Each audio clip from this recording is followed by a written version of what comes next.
I've been asked to deliver the homily today, and it was with some trepidation that I come to stand here with so many in front and so many behind.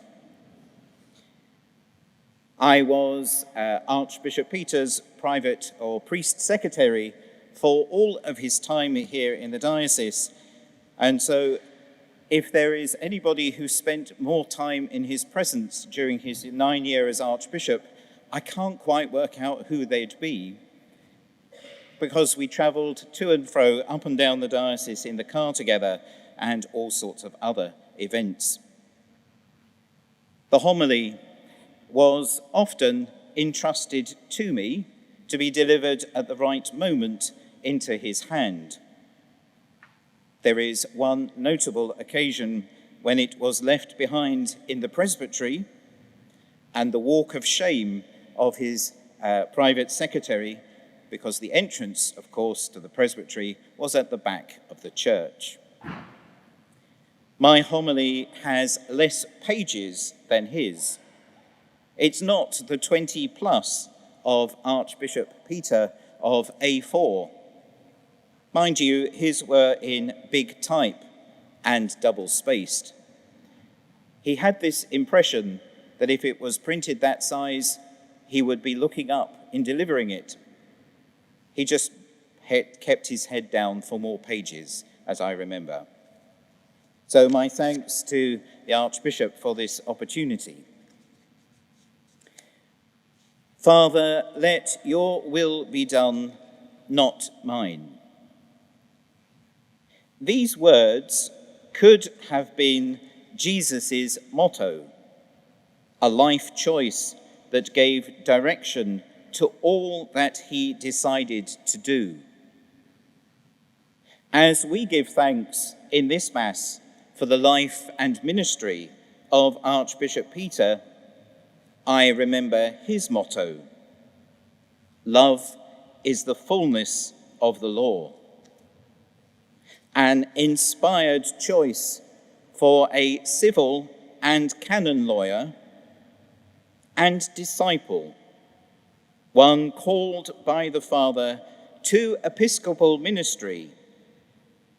He too would have prayed, "Your will be done, not mine," as actually the only ministry he said he wanted was that of parish priest, one he never actually had, because his 1 year in charge of a place was only as administrator. The gospel readings this week have shown the increasing difficulty Jesus has in engaging with the religious leaders. There is, during this first week of Passiontide, a building sense of pressure, and it culminates in the completion of his ministry, as we will experience through the Passion in Holy Week. Jesus, several times in his ministry and in the Passion, heard, as Jeremiah prophesied, "So many disparaging me." But he truly did commit his cause to the Father, to do the will of the Father and not his own. As priest secretary to Archbishop Peter, as well as briefly to Archbishop Kevin and Archbishop John, I have been aware of voices that disparage the bishop, although probably not so much as to be in terror from every side, as Jeremiah put it.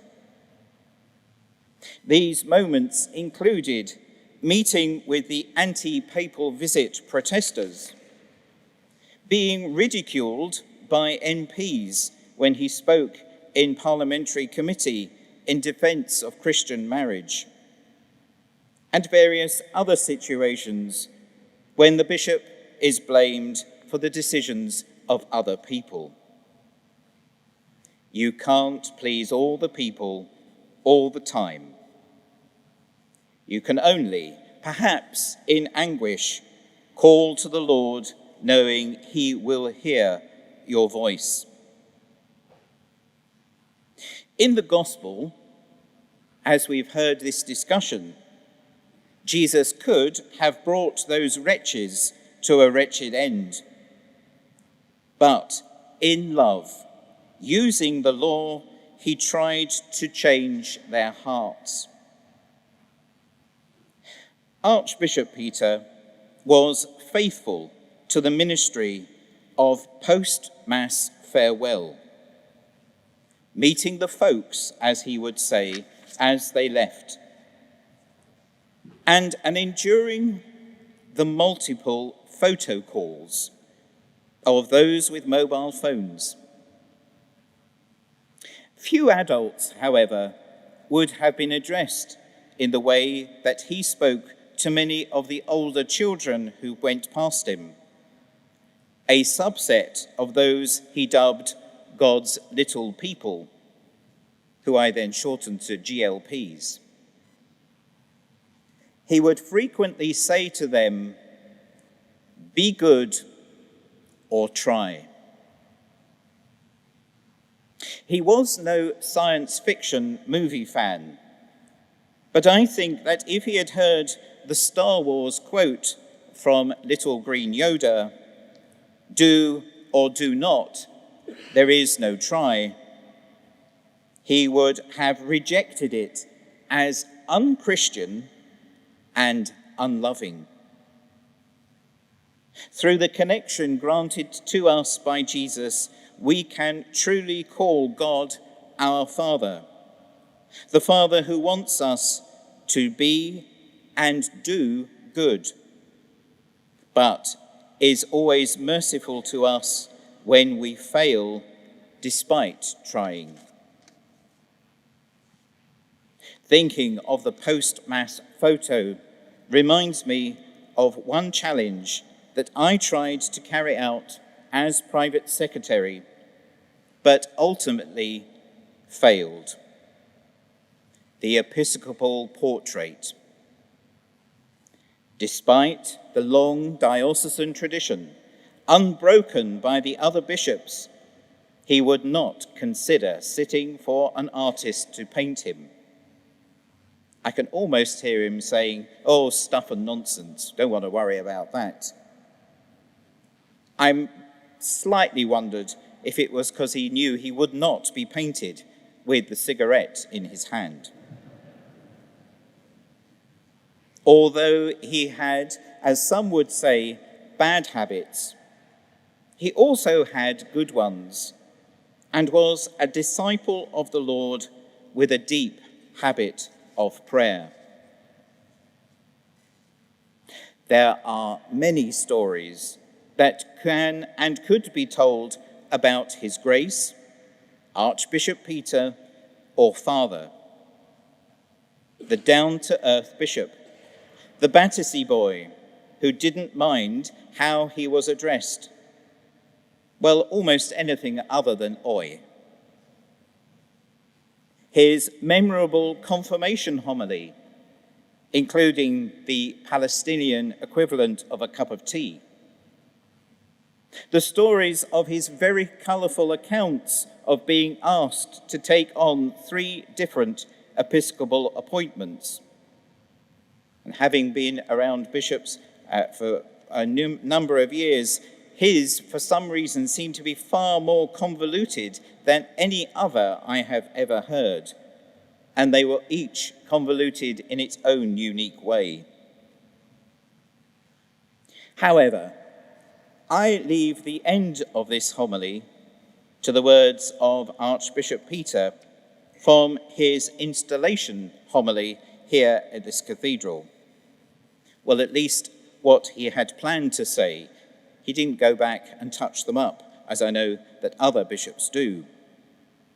And this particular text, for those with long memories of at least one pastoral letter, does not have any pigeons in sight at all. So I simply say to you today, Be of good heart.